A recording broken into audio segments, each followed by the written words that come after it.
মনের মতো নরম তুলতুলে নান রুটি বানাবো। এই জন্য আমরা প্রথমে নিয়ে নিচ্ছি কাস্টার্ড পাউডার 1 চামচ, 1 টেবিল চামচ, 1 চামচ, 1 টেবিল চামচ। আর এরপর নিয়ে নিচ্ছি আমরা বেকিং পাউডার, এটাও 1 টেবিল চামচ।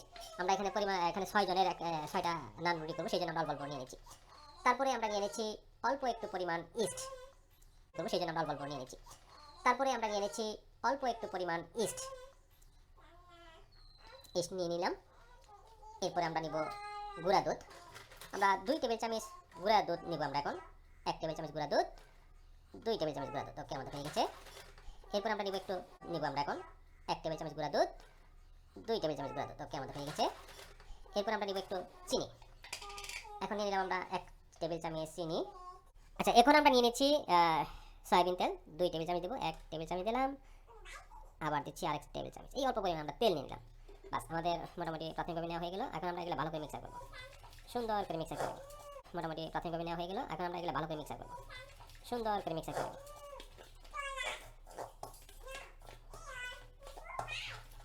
আমরা পানি দিয়ে দিচ্ছি, 1 গ্লাস পরিমাণ পানি দিচ্ছি। পানি দিয়ে ভালো করে মিক্সার করবো।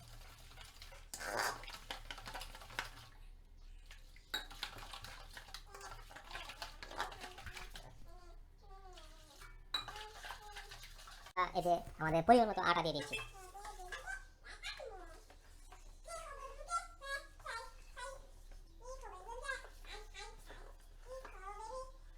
যতটুকু পরিমাণ ময়দা লাগবে ততটুকু পরিমাণ আমরা ময়দা দিয়ে ময়দাগুলো ভালো করে মিক্স করে একটা ডো তৈরি করে নেব, একটা কাই তৈরি করে নেব।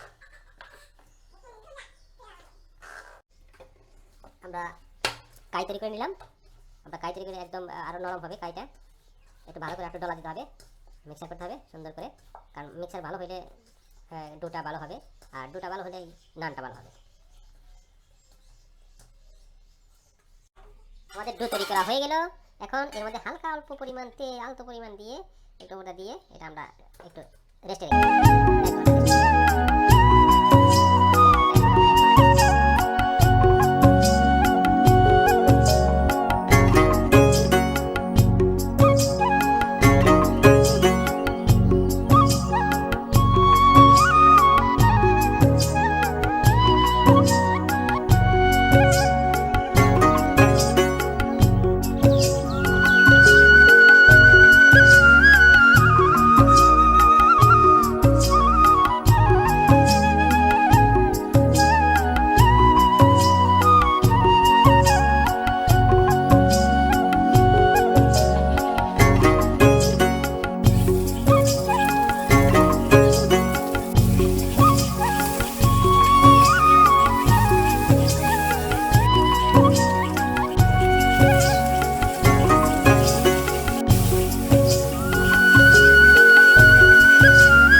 ডোটা হয়ে গেছে। দেখেন কি সুন্দর নরম তুলতুল হয়ে গেছে। এখন আমরা এগুলোকে বল বল বানিয়ে রুটি বানিয়ে নেব।